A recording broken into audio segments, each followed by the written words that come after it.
Fast Five is brought to you in association with the A&M Consumer and Retail Group. The A&M Consumer and Retail Group is a management consulting firm that tackles the most complex challenges and advances its clients, people, and communities toward their maximum potential.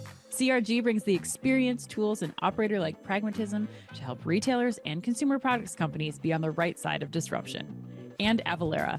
Avalara makes tax compliance faster, easier, more accurate, and more reliable for 30,000 plus business and government customers in over 90 countries. Avalara leverages 1,200 plus signed partner integrations to power tax calculations, document management, tax return filing, and tax content access. Visit avalara.com to improve your compliance journey. And Miracle. Miracle is the global leader in platform business innovation for e-commerce. Companies like Macy's, Nordstrom, and Kroger use Miracle to build disruptive growth and profitability through marketplace, dropship, and retail media. For more, visit miracle.com. That's MIRAKL.com. And Own It AI. Own It AI helps the world's leading retailers advance their e-commerce shopping experience with AI. To learn more, visit ownit.co. And finally, Ocampo Capital. Ocampo Capital is a venture capital firm founded by retail executives with the aim of helping early-stage consumer businesses succeed through investment and operational support. Learn more at ocampocapital.com. Hello, everybody. You are listening to OmniTalk's Retail Fast Five, ranked in the top 10% of all podcasts globally, and currently the only retail podcast ranked in the top 100 of all business podcasts on Apple Podcasts. The Retail Fast Five is the podcast that we hope makes you feel a little smarter, but most importantly, a little happier each week, too. And the Fast Five is just one of the many great podcasts that you can find from the OmniTalk Retail Podcast Network, alongside our Retail Daily Minute, which brings you a curated selection of the most important retail headlines every morning, and our Retail Technology Spotlight series, which goes deep each week on the latest retail technology trends. Today, it's December 18th, 2024. I'm one of your hosts, Ann Mazenga. And I'm Chris Walton. And we're here once again to discuss all the top headlines from the past year, Chris, making waves in the world of omnichannel retailing, because it's our annual awards show episode. And today, Chris, we are joined by the one and the only David Ritter, and filling in as a last-minute understudy, thankfully, for David Brown, we have Chad Lusk, the Lusker of the Alvarez & Marsal Consumer and Retail Group. Welcome to you both. Dave Ritter, it's been a minute since we've seen you. What have you been up to? You know, I have been consulting, but as our practice has grown, we've intentionally had more partners come on your show and flex our collective muscle in a different way. So it's caused me to not kind of step back and not be as forward. But you need to take a minute to introduce yourself to our audience for those who might be joining us. We've got a lot of new subscribers since the last time you were on, but you really kicked this off, this partnership between OmniTalk and A&M. So give the listeners a quick background on why you are our go-to for the end of the year awards show, David. Well, I have the green jacket. I think I've been on this show 6, 7, maybe even 8. This might be my 8th time. Without a doubt. Wow. Obviously, when I joined A&M about 5 years ago, I kicked off the partnership with you and Chris, and it's been a wonderful partnership. Do all my work in retail. I tend towards fast-moving consumables, grocery, drug, kind of, if you can buy it fast and eat it, I tend to help my clients sell it. So look forward to the discussion today. And Chris, I forgot to mention Dave's nickname. Dave also has a nickname on the show, Lumberjack Dave, because he always comes festively prepared in his finest flannel for this end of year award show. He for sure does. He fits the part today. Today. He did a good job with that ad. In other apparel news, we have the Lusker, Chad Lusk, back on the show. And Chad, you are, for not being prepared for this podcast and just filling in last minute, you look very holiday ready right now. How are you doing today, Chad? Well, speaking of dressing the part, yes, I am geared up and you are Batman. Ready. I am Batman, the Dark Knight of retail. So I am ready to ready to engage here. I feel like I'm stepping all over a bit of tradition, based on Dave and David having done this show over the last couple of years. But in true good consulting fashion, David got hung up on a few plane reroutes and is in the air and couldn't do it. So at the Oscars, people accept awards on someone's behalf. Today, Yes. I will be giving awards on someone's behalf. So I will be doing my desk, David Brown. And what do you call these? Do you call these the Omnis? Do you call them what is the name of these awards? We have a name for them yet, Chad. I don't think we have a name for them. We just call them the Omni Talk Awards. That's it. Seems like a missed branding opportunity. Yeah, I'm going to go with the Omnis. But I will say, so David did expedite and send me his award envelopes. So, oh my God. That's right. So I will be opening these sealed envelopes on behalf of the Omnis. Just like Oscar fashion. No one has seen these except for a small collection of A&M auditors. And so we'll be revealing these real time. Hopefully not the Macy's auditor, right? I mean, that's not somebody we want in charge of our envelopes. Well, Chad, thank you for coming prepared. Thank you, David Brown, for making sure that they get to Chad so that he can open them live in front of an audience. Chad, quick background on you for those who might be meeting you for the first time too. Yeah, absolutely. So I've been with A&M now for about 4 years, partner and managing director out of Chicago. Diverse background in both consulting and industry, multi-time chief strategy officer, chief marketing officer in CPG and retail environments, and now spend most of my time kind of at that intersection between consumer and commercial transformation. Amazing. Again, thanks to both of you for joining us. Chris, I think it's time to get to the awards. It's time to get this show started, Ann. I feel like it is. Yeah, and I can't think of two better people to share the stage with to hand out this year's awards. And this year's show is always a big thank you to everyone that's followed us as well. We try to have a lot of fun. We try to bring the insights, but of course, like Ann said at the outset, we try to make everyone feel a little bit happier too. All right, so before we get started, a quick read here. The countdown is on to Manifest. Manifest, the future of supply chain and logistics, is just around the corner. You can join Ann and me along with 350 plus top speakers across 150 sessions in Las Vegas in February at the Venetian Resort and Casino. What is everyone waiting for? And you can save $200 on the current registration rate, which is $600 off the on-site rate by visiting manifestvegas.com/save with Omni Talk. Yes, if you're going to the show and trying to register at the show and paying those fees, that's insane. Don't do that. Save money with Omni Talk. All right. Let's get to it, guys. All right, I'm going to go to Ritter first since he's the incumbent here on the award show. This is his third year in a row doing it. 8th time he thinks on the show. We're going to start off with Retailer of the Year. David Ritter, who was your 2024 Retailer of the Year? Drum roll, please. So I think what all the rest of you are going to say is Walmart and Costco, and I want it to be interesting. So I'm going to pivot and I'm going to say Publix supermarkets. Whoa, wow. Dark horse. What? Why?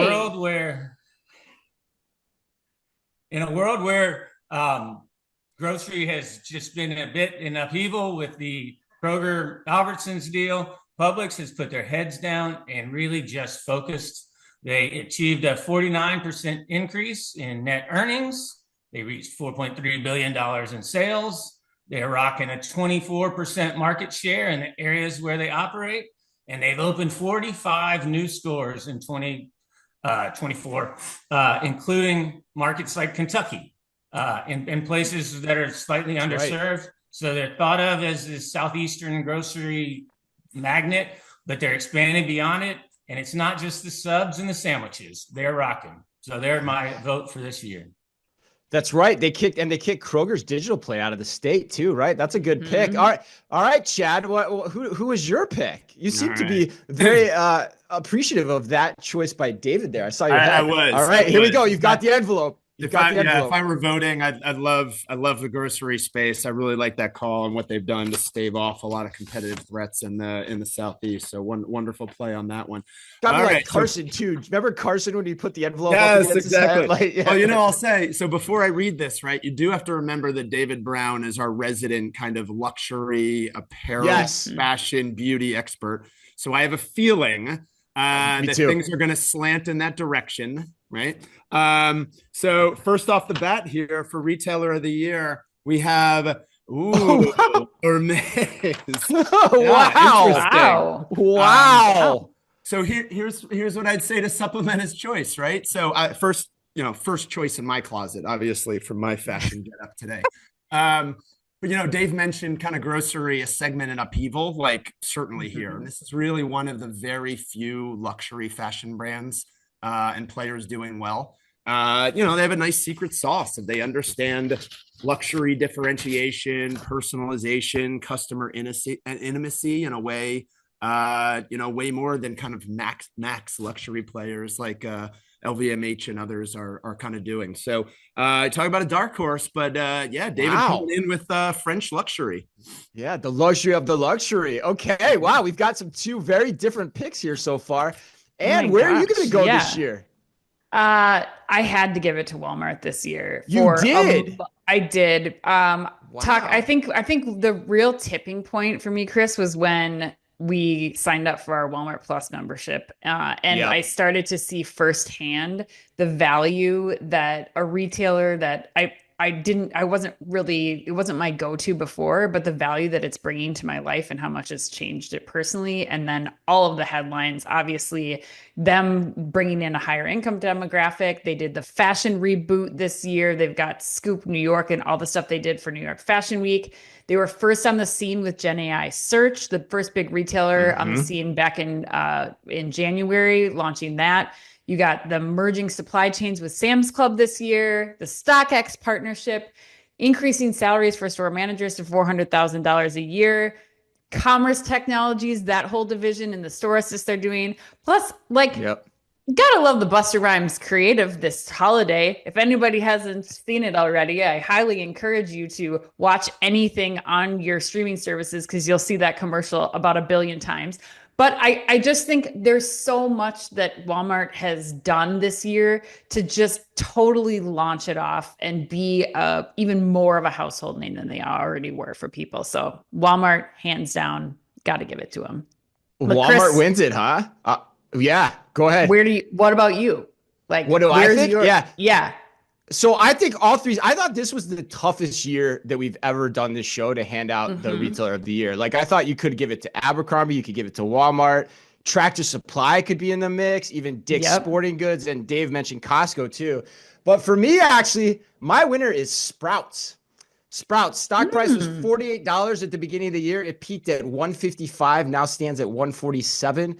They've doubled down on their smaller, more productive format. I think they opened 35 new stores. And we got to see one of those smaller stores when we toured their stores in Phoenix with their real estate team, man. And we were really impressed with that. It was unreal. Yeah. And the other crazy thing about Sprouts is they're only in 24 states. So Jack Sinclair and his very strong leadership team, both on the merchandising and the real estate side, can take this small format prototype and put it in a lot more places. So I think the growth here there's still a lot more to come. So that's why they get my vote this year as the retailer of the year. Sprouts. Congrats, Sprouts. That's a great pick, Chris. You're totally right. I mean, Sprouts, like when you look at, we talked about last week, Tractor Supply's, total addressable market here in rural communities. Sprouts has so much further to go too. So I love that pick. Well done. Whole Foods just been dropping the ball too. Oh God, we'll save that for later in the show. All right. Okay. Let's go next to headline of the year. And Chad, you get to start this one. Open the envelope, please, sir. All right, here we go. Headline of the year. I'm very intrigued in what I love the sound effects we've got going on for this show. We've got actual envelopes opening. All right. Interesting. Okay, so U.S. retail store closures up almost 70% this year. Wow. Yeah, kind of like a collection of headlines versus a singular one. Yeah, this year has had an alarming number of retailers continue to de-store in the US. According to Coresight, which was footnoted on this envelope, right? There's been over 7,100 store closures through end of November. That's up, almost 70% versus last year. 45 retailers have filed for bankruptcy. There were 25 last year. And a lot of these companies, had years of just store proliferation only to see their value proposition threatened by a lot of channel blurring occurring in retail more broadly, and are now scaling back in order to reset and really align on kind of strategically where they're going to compete. So you have discount players like Family Dollar, 99 cents, Big Lots, the whole pharmacy retail space, right? CVS, Walgreens, and Rite Aid all alone. Even the convenience store chain, 7-Eleven, to a lesser extent, Circle K. And then, some fashion brands, Rue 21, among others, right? Those are really the areas kind of driving it. So it's a real sign of struggle, but, indicative of this cumulative retail network, which is, very overstored and is going through some, level of course correction. Yeah, that's a really interesting one, especially because I feel like we're also starting to hear about more stores rethinking or reinvesting for 2025 in their store experiences. So yes, closing some down, but really getting hyper focused on what they're going to do to make the stores that still exist really worth driving traffic to.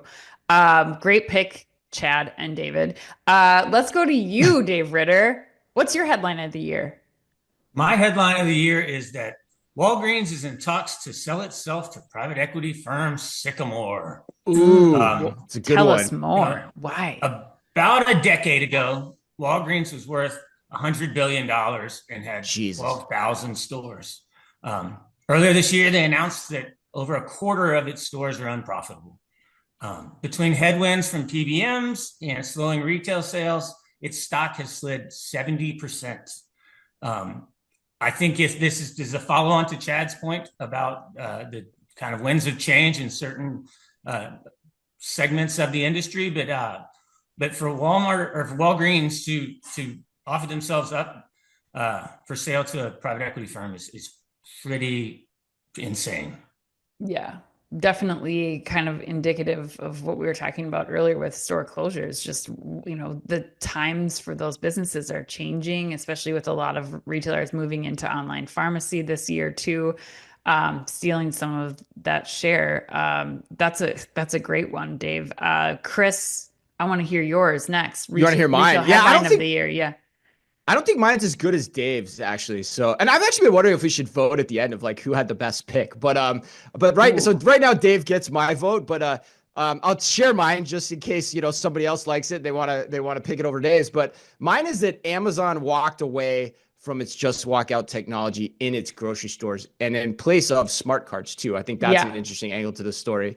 The computer vision system, it held so much promise, and it still does in my opinion, but the walkout angle, just consumers don't care about it. That's what we learned about it. It's not that big of a differentiator to make the investment in the technology work. You have to get something else out of it, which I think we'll start to see, but we'll start to see it come through different manifestations of it, like robots in store or other applications of cameras throughout the store. For Amazon, it's going to work in stadiums like the video you just shot out at Lumen Field and you just released this weekend. For those that haven't seen it, it's going to work in environments like that, environments that are high throughput, hard to staff. But at the end of the day, no one cares about just walking out in a grocery store. Yeah, Chris, who were we talking to this year? I remember we did an interview with somebody, and I remember you specifically calling out, like, if they change the name from just walk out technology to like just strictly like computer vision for inventory accuracy, like that would be that in itself is like, that's the technology angle. It's just the wrong focus or wrong emphasis. Right. Yeah. Right. I think it was a Fast Five, weekly Fast Five. Might have been with Ben Miller or Joe Laszlo too. I don't remember, but that was the point. Yeah, it's like I think they just marketed this thing the wrong way, honestly. And then you don't also need the degree of accuracy that you need to actually make sure that the transactions are happening the right way too. So that's got to be cheaper as well if you were to pitch it that way. But I don't know, Ann. What was yours though? Well, no one's going to be shocked if they've ever listened to our show on my retail headline of the year, because it is the Google Shopping updates. I think that this is a huge thing because it's changing the way that I think we saw this year the beginning of a waterfall of events that change how we start shopping and how we search for products online.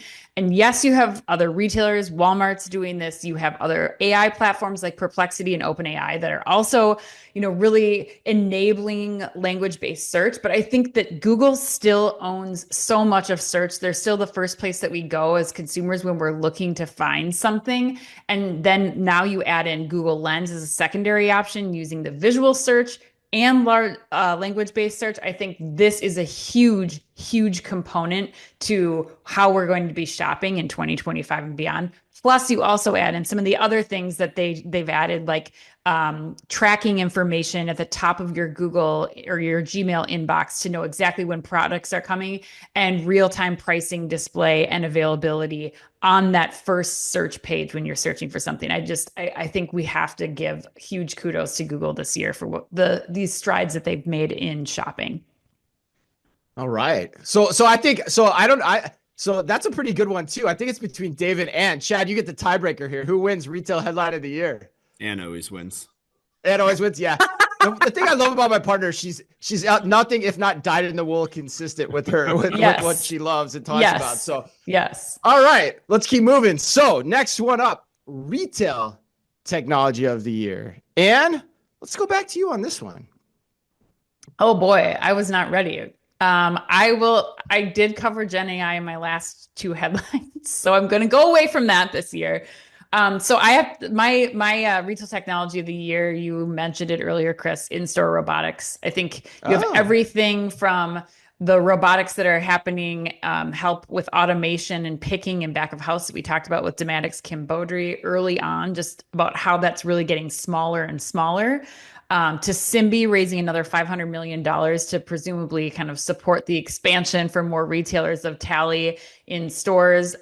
Even our visit last week, Chris, we went to SPS Commerce here in Minneapolis, and we went into their DC, and that was a really big light bulb moment for me, not having spent a ton of time in DCs, but just to see the room for error in packing facilities, especially when you and I are in charge. Really just understanding like, this is the real place where robotics, in the back of a grocery store or something, where they really can help speed things up and make things safer for the employees that are in the back of house. So that robots, nice. Robots are so my robots pick. Is our see. I've been saying robots is 2025, Ann. So you're preempting me. You're kind of coming in early on the robot headline. That's interesting play there, my friend. Chad, what about you? Well, let's go to the envelope. So let's go to the envelope. Technology of the year. Let's see what David had to say. Doesn't get old, Chad. Doesn't get old. I'm really glad. There's like 7 more of them, so I hope. All right. Invisible barcodes. That was close on my list too. Me too. Really, really interesting. I mean, still early stage being piloted, right? But I think what Digimarc and Walmart have been putting together as a combination in order to speed up checkout and stem shoplifting as an ancillary benefit could be really, really game changing, right? For an N of 1, I still hate self checkout. My wife can't believe it, but like going in and like the way of scanning every single item at checkout, like I actually think a cashier can do it faster than me, right? It's the queue is the only reason I would use it. But this mechanism to create speediness in that self checkout delivery could really, really amplify that. And any element in order to be able to, stem that theft loss of people not scanning, holding things in their pocket, whatever, just avoiding everything we can do to lock up the store, has the potential to be a real game changer. So there you go. Tech announcement of the year. Yeah, that's a good one. It also has a lot of backroom applications too, as you think about finding product quickly for employees too over time. So yeah, that's an interesting one to keep an eye on. All right, I'll go next. So for mine this year was, I thought the easy one to do was like a generative AI play, like you could easily do something like that, but I didn't want to do that either. Plus I didn't know the exact application yet, which I think is something we've been talking a lot about on the show. The retailers don't know exactly what application is the best one yet. So for me, this one might surprise you three. I'm going with marketplaces. Marketplace that's platforms. A great one. Walmart is killing it with their marketplace. Like it's driving a ton of their retail media growth.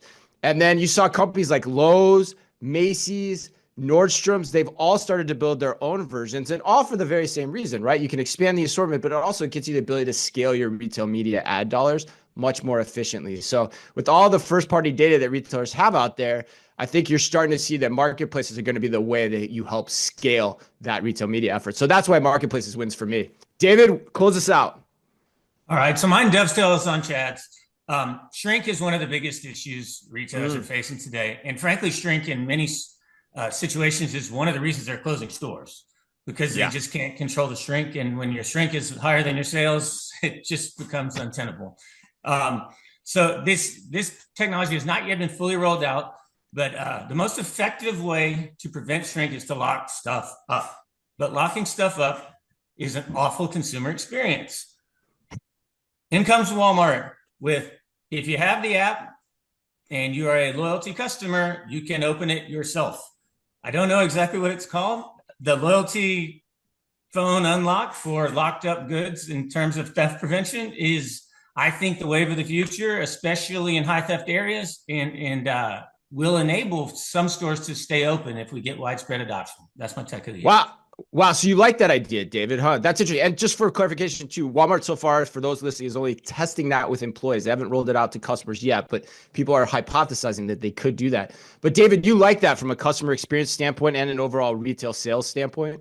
Well, I think there's just places where you have to lock stuff up. There's organized retail crime. Yep. The only real way that has been proven to reduce that, you can't have a security guard, like it is locking the stuff up. So in a world where that has to happen, I think having an app where the customer can do it themselves rather than wait for someone to come from the back room to do it for them is a much better customer experience. I also think there's a secondary benefit of driving people to your loyalty program, because if you do it once or twice, waiting on someone, like suddenly if it's your corner store or the store that you shop the most, you're incentivized to join their loyalty program. So I think it's a two-prong: reduce shrink, but also drive additional customers to your loyalty plan. Yeah. Wow. Yeah. That's a great call out. Cause we see a lot, Ann and I see a lot of companies that are really talking about detection, but prevention is a whole nother ball game. So you like this on the prevention angle. All right, Chad, who won the award here? Who takes home retail technology of the year? Oh man, I continue to be the keeping you guys on your toes today. I mean, I like David's, David Brown's. All right. So I'm gonna go with the invisible barcodes. All right. Very nice. I love marketplaces though. That's not an angle that I thought of for this question. I know. David. I know. That was a good pick, Chris. Okay. Well, next award is Retail CEO of the Year. And Chris, we're just going to get it over with. So I'm going with you first. Who is, for the 8th year in a row, your Retail CEO of the Year? Doug McMillon. And honestly, there isn't even a close second. There isn't even a close second though. Like, I'm not even going to say him and somebody else. I'm giving it to him for the simple fact that 75% of Walmart's share gains are coming from households that make over $100,000. That is staggering and a credit to him and his leadership team. And it all comes down to the story. I've told this story before, but I'm going to tell it again. I was at my reunion, my college reunion, 20-year college reunion with a friend of mine. He's a CFO in Vegas.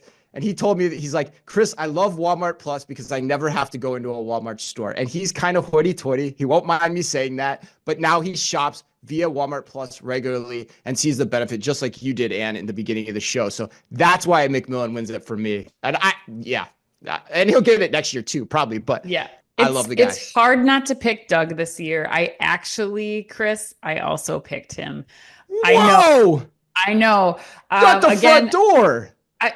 Chris, I'm telling you, like, another point, when somebody from Walmart picked up a return for me the other day that, something didn't work, I could pick somebody that day. They came to my house because I have Walmart Plus. They picked up a return. I didn't have to box it or anything. It was like, this is changing the game. And probably for the reason that you just mentioned with your college friend who's like, I don't have to deal with that errand at all. And that is a huge, huge time savings. And I think people are going to become even more loyal to Walmart this year because of that.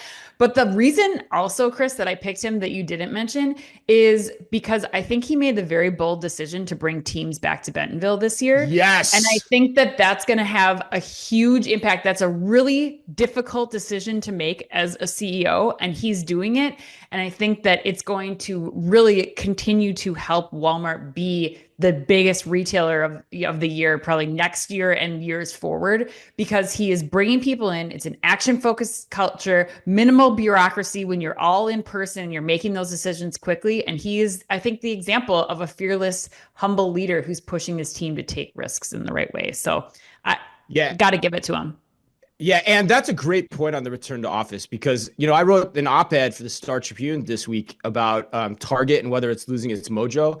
And the number one question I got in response to that article was, how much do you think Target's return to office policy is hurting them from a merchandising and an inventory planning standpoint in terms of the training and tutelage that they need to give to the people working in those areas? And so great call out. Okay, Dave Ritter, you're next. Retail CEO of the year. Is it going to be a trifecta? So this is a little bit out of character for me. Oh, I'm going with Fran Horowitz, Abercrombie and Fitch. Yeah, she was my runner-up. Yeah, she was my runner-up too. To be honest, there's not that many fashion brands that have gone from hot to not, and then have gone from not to hot. And she has managed to make them credible and cool again with a totally different demographic. Like they were cool with the four of us probably when we were teenagers and maybe into college. And now like 5 years ago, they were cool with us like 5 years ago. No, but now they're cool again with teens. And I think that is that's almost a case study of one. I think it would be really tough to come up with other examples of a brand that has struggled and come back. And I think she's done a wonderful job. Yeah, especially with the allegations against the former CEO this year and all the other challenges that she's faced dealing with. And it's not just teens, Dave Ritter. I am a new Abercrombie fan this year. I'm a loyalty member. I've spent lots of money at that store this year. It's not just for teens anymore. But that's a fantastic pick. Chad, we're wrapping it up. Open the envelope and tell us who the retail CEO of the year is, please, sir. I peaked already because this one I had heard from the Academy that David had a couple nominations, including Tarang Amin from Elf Beauty, who has just kind of nailed marketing on TikTok and Roblox to attract younger audiences. Their shares are up some ridiculous, like 1,600% in 5 years.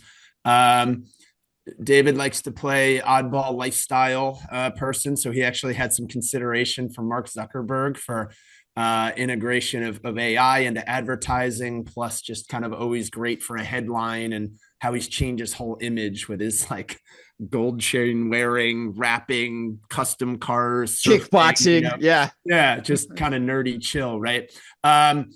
But I had to edge David over, and I'm glad that to say that the Omni goes to Brian Nickel. And Brian gets a twofer. Wow. He gets a twofer because what he's done with Chipotle has been incredible, right? His track record in kind of building growth there through innovation and delivering exceptional customer experience, just absolutely nailing mobile ordering and pickup, just crushing it. And now he's come in and laid out a plan very clearly for Starbucks, right? And we've talked about this before in the podcast. Like what Starbucks needed was investor confidence, right? There wasn't acknowledgement of there being problems, why they existed, what they do to fix them. And like after 2 months, Brian was very clear, right? It's about speed. It's about great product, but at the right value. It's about a great in-store experience for those who want it. Yes, proof will be in the results. So, if he does it, he can, win the Omni again in 2025.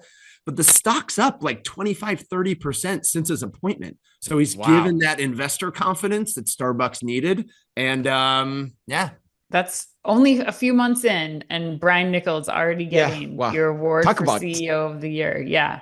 Yeah, talk about tailwind, and yeah. Oh my God. I got to think because 2 of the 4 picked him.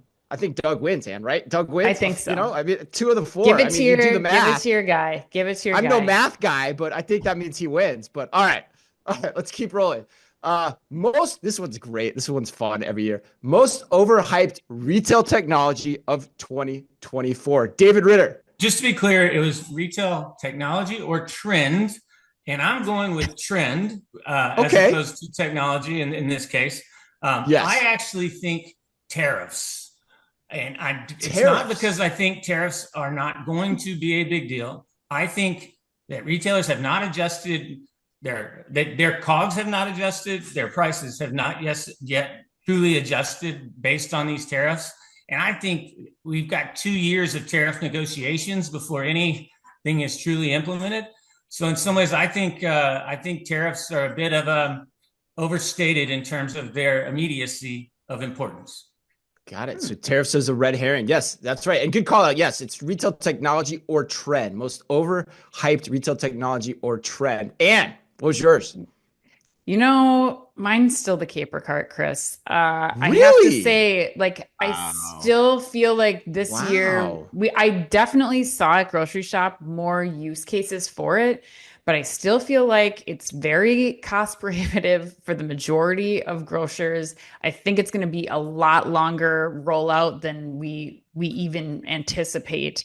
I don't see a lot of retailers investing the money in caper carts, especially like chain wide. I think it's still experimental and they're still too cost prohibitive. So that's mine. Interesting. Chad, I might want you to rebut on that one a little bit. I actually think they're properly rated at this point, especially with the retail media play. I don't think they're as overhyped as we used to think they are. But Chad, what was yours? And if you want to comment on any of the things that Ann said about smart cards, because I know you're a big fan with a lot of personal experience in the space. I'll let Dave Steck down at Schnucks provide the rebuttal. So enough. All right, overhyped tech. Let's see what David had to say here. He said, okay, interesting. He said device AI. Device AI, which is an interesting one, right? I mean, I think we all know that AI and Gen AI is going to be huge, but it's just still not ready on consumer devices, right? I mean, Apple Intelligence isn't really useful yet. Same with Gemini.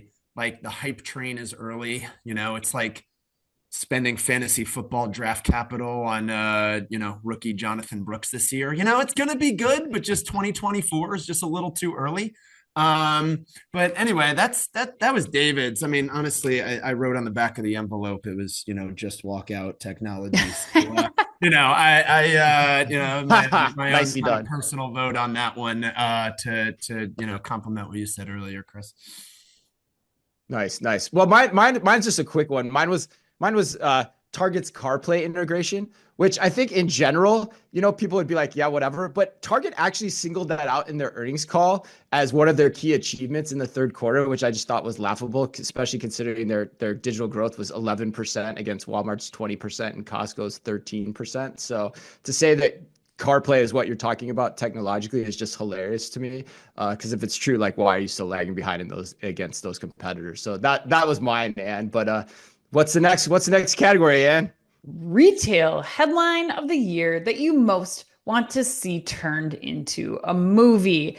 Chad, since you're wearing a Batman sweater, I'm going to go to you first on this one. All right. Headline to movie. So David likes good character play. There's no doubt about it. I already talked earlier about his, kind of image overhaul for Zuckerberg. And he likes the thread of the Jeff Bezos story. And here he is again with what he's calling, I don't know if you can read it, Jeff Bezos from geek to mob boss mentality. Which is, kind of like a Walter White to Heisenberg transformation. Maybe even Winston should play him. I don't know. I'm not going to explore that one too deeply. Personally, I'd love to see an action comedy about a gang of porch pirates and how one neighborhood community with an NFL player as their leader decided to strike back, kind of like Shaun of the Dead meets The Purge meets The Burbs, something like that. I think that could be really entertaining. It's a good one. Yeah. Oh That's a my good one. God. Oh my God. Chad, you've thought that through. The screenplay is being written currently, so Chad will be accepting offers from any major studios. Chris, this is your favorite category, so I'm going to you next. What was your pick? It is my favorite category. It's my favorite answer of today's show that I personally came up with. And mine goes back to what Chad said before. And the title of the movie is 4 Minutes or Less. The story of what it took to bring back the Starbucks brand. With the role of Brian That's Nickel where you're being going with played that. by, Okay. yes, being played by Jason Bateman. I think that would be so great. And you know, too, all y'all, you know what? I went into the Starbucks store this weekend and Yeah. ordered a coffee. And Like they had old my style? order. Like you just Yeah, walked old up? style. Like I went up to the Okay. cashier, ordered a coffee. Like I ordered an Americano, not just a drip coffee, because that always comes out quick. But I ordered an Americano. I got my order in less than a minute and way before all the other people that were waiting there for their mobile orders. So my hunch is they're prioritizing in-store ordering over mobile ordering based on my experience, which is what we have long said they should do on this show. So yes, 4 minutes or less. The Brian Nichols story. That's my movie this Magic year. is already happening for you, and you just want to see this in an AMC in the next year or so, is what you're saying. Yeah, or it could just come direct to Netflix. I'm fine with that too, and I can just stream it. Okay. Dave Ritter, what's yours? What's your retail headline you most want to see turned into a movie? Okay, so this is a true headline off of the BBC, and I want to read it first, just so you know I'm not making this up. I Gang love it. jails over $200 million of cocaine in banana boxes. So the way I want this turned into a movie.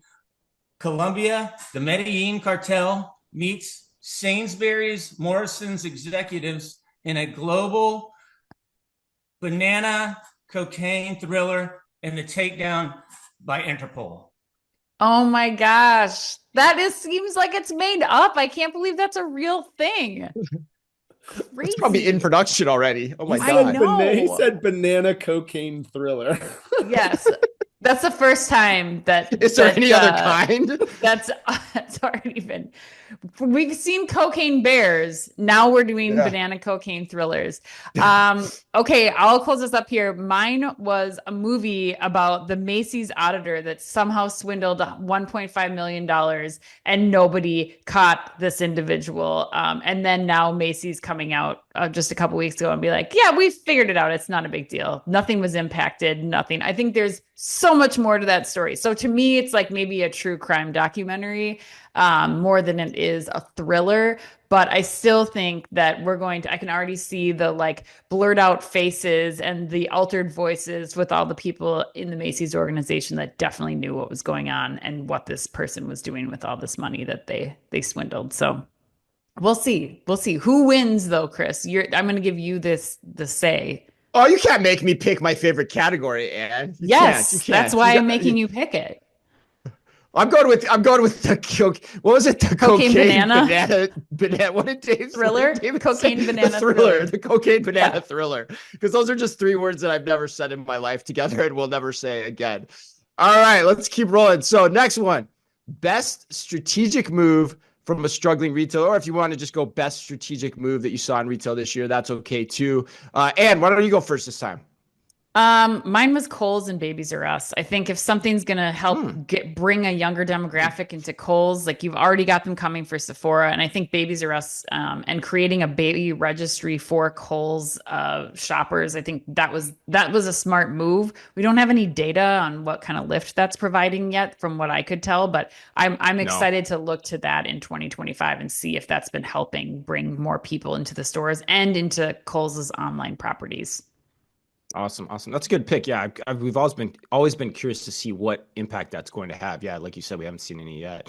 Mine actually, real quick, was Shein in the Children's Place. I love that move. I think it's a different distribution point for Children's Place, and one that also potentially changes the economics of your DTC model long term, and particularly in a category where delivery speed just isn't that important to you. And so I think that's an option that a lot more people should start to take a look at here. And it honestly could be a threat to a lot of retailers should it start to take off as that option. But David, what about you? So mine's the non-traditional retailer, but Carvana. So in 2022, the company stock had dropped 99%, and there was a lot of talk that they were going to go bankrupt. Since That's then, pretty low. the stock 99%. has rebounded from a low of $4, and now it's $230. And Wow. the strategy behind the turnaround was streamlining and cutting costs. It was improving customer experience. And then the last thing is they got smart and they went into ancillary services. So financing, vehicle auctions, they just expanded the business model, and they've rebounded, I mean, in a pretty darn impressive way. Yeah, that's a great pick. Wow. Yeah, kind of off the radar screen for us too here at the show. All right, Chad, what about you? All right, I had to redefine the category for David. So this is more... You guys are just adding.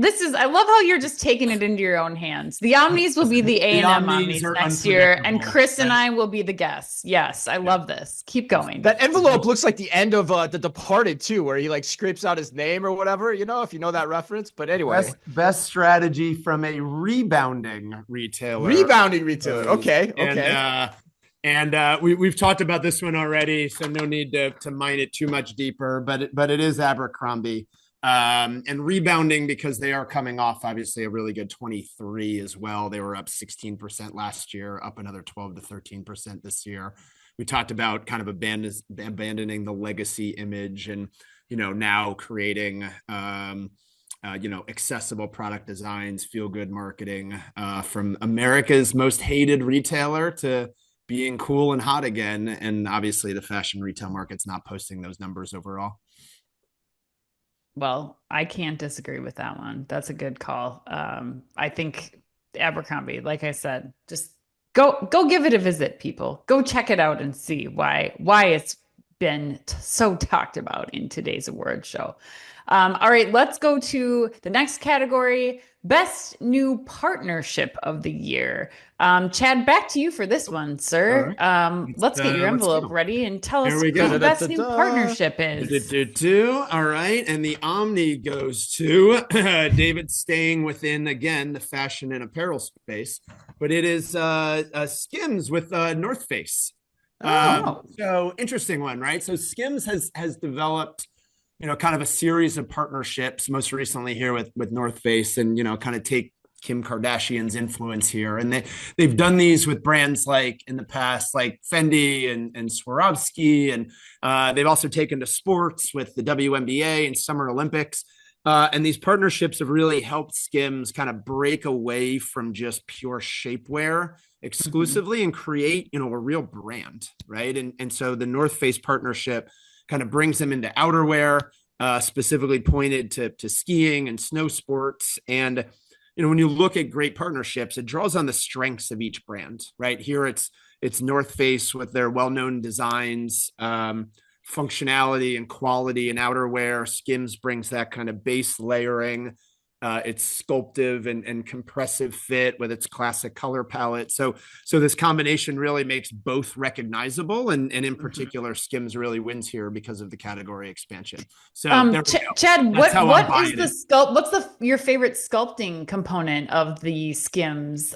Do you have a preference? Is it a top layer, a base, a bottom layer? Like, do you have a preference personally? I'm just curious. Yeah, no, I always believe in a good sculpting base. Yes, really kind of even out the hips and the upper thighs. Good foundation. Absolutely. Especially for something like ski wear, it's really important to get that mobility. Yes. While looking sleek, on the slopes. Ann, thank you for asking. I do love that pick though, Chad, because I think it's really important to call out too that there's a quality component to that partnership. Like Skims is not just Kim. I think people think Kim Kardashian's brand. No, the quality of that product and the quality of the North Face product too. Like they both hold their own, and so together they're even better. But I think that's a great pick. Dave Ritter. David. So mine's a little non-traditional. It's more of a collab than a partnership, but that's okay. We take collabs here. Collab, partnership. I think those are cooler than everybody. Words. CeraVe with Michael Cera. So I just think that collaboration has been wonderful. So their kind of tagline in the marketing campaign was just to clear things up once and for all. CeraVe is developed by dermatologists, not by Michael Cera. Read here for the full story and to shop CeraVe products. I just think it's creative. I love it. So you like the was ad campaign. awesome. I love it. I love it. Chris, where do you land? What was yours? Best Yeah, partnership? I did like Chad's because I've personally moved away from shapewear around the age of 45. But You moved with away, that's yeah, away moved from away from shapewear. shapewear. Yeah, Okay, It's you just shapewear at want it all 45 hanging out. just doesn't work anymore. I think most people would attest to that. But mine, I'm going back to Starbucks and DoorDash, Yan. We talked Ooh. about this a couple months ago. Starbucks is now white labeling delivery via DoorDash directly through their app. And I love this because there's probably a market for it. I think that's a key thing. There's people that are willing to pay for it, which is a new market to get more coffee into more people's mouths. And the other part I love about it too, which I talked about on the show, it creates more slack for Starbucks operations in the store because it gives them more time to prepare orders because delivery timing is not you don't need to be as fast for delivery as you do when you're serving up coffee in store, like we talked about before. Well, I think that DoorDash won the year for partnerships, Chris. So I'm already going to give this category to you and I because I also picked DoorDash, but a different partnership with Lyft. Actually, that was my my partnership of the year. Yeah, that was a good one too. They now DoorDash members can get Max subscription, Starbucks, like you said. But I think that there's a lot of opportunity for, again, what they'll learn with Starbucks is really important. But I also think that what they'll learn with Lyft about delivering people and goods at the same time, I think really will lock it down for them. They've made really smart strategic partnerships this year. So DoorDash wins, Chris. End of category. I think so. That's 2 out of 4 again, Ann. I think that's the math, right? That's the math we're going on here. All right, the next headline is again one of my personal favorites, and it's most laughable headline of the past year. David Ritter, would you do the honors, please? Certainly. So the most laughable retail headline of 2024 is Coach brings spring 2024 collection to Roblox. Guys, the hype behind the metaverse has disappeared. I think it's really hard to imagine the small number of people that are still on Roblox, mostly a younger demographic, shopping a high-end Coach release in the spring. Like, I really don't think they're going to go buy a $500 bag off that they found on the metaverse. And the reason that it's not the metaverse that makes it, it is literally how you allocate your resources. And for a company like Coach that has a limited amount of resources, I just think there's a much more pragmatic and cost-effective way to deploy their resources to actually really drive digital awareness. It's the last place that I would invest if I was thinking about digital marketing or branding for a smaller apparel firm. Amen, brother. Amen. I love that you just said that. I love that you called that out. And what's yours? Mine was the Amazon headline about ordering Pepsi from the middle of a Whole Foods store. Oh my God, how did I forget about that one? I just cannot get over the idea there were a lot of Amazon grocery headlines this year that had me just in disbelief, but this is really the one for me that's tops. Like, I just cannot imagine somebody doing that. Just put it in the damn aisle. I mean, at that point in time, I don't know. It was ridiculous. Put it in the damn aisle. Like, throw me the damn ball. Put it in the damn aisle. I love that. That's a good one. That's a good one. Chad was like, Chad either has that same one or was thinking that's a good one. What is it, Chad? That's a very good one. I remember when that one popped up and it was just so immaculately confusing. All right. So laughable headline. Let's see what we got here. Entry from David. This is good. All right. Macy's closes underperforming stores and some still stay open. Oh my God. That's a good one. Pray tell, whatever does David Brown mean there, Chad? I mean, listen, struggle-licious here. The momentum continues to work against them. To the point earlier around store closures, right? Macy's another victim. And, while we inherently believe in sometimes you have to get smaller in order to grow, the search for the value proposition there is still, met with peril. And, it just seems like a continual downward spiral. Yeah, right. And that might actually that topic might come up later here in our last award too, just as a tease. All right. So I think you won. I'll just give mine really quickly, but I think you won again this one as making that authoritative decision here. But mine was actually, and it technically happened like December 22nd of last year, which was after we recorded last year's award show. So that's okay, right? Fits the statute of limitations, right? Yes. Yeah. Okay. Yes. Okay, so my winner then is Wayfair's CEO's end of the year email gaffe, where he encouraged people to work longer hours. And here's the quote for those that may not remember, and you can decide for yourself. Quote, working longer hours, being responsive, blending work and life is not anything to shy away from. There's not a lot of history of laziness being rewarded with success. Hard work is an essential ingredient in any recipe for success. I embrace this, and most successful people I know do as well, end quote. That was from Wayfair CEO, and that sparked a hell of a lot of controversy on social media, and I think rightly so too, in my opinion. Oh my gosh. Yeah, man, I cannot believe that. Okay, well, let's see what happened for him. It'd be good to look at the employment stats after that one. How many people were like, and I'm out.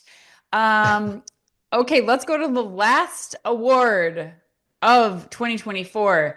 Tomorrow's headlines today. What is one headline that you predict will happen in 2025?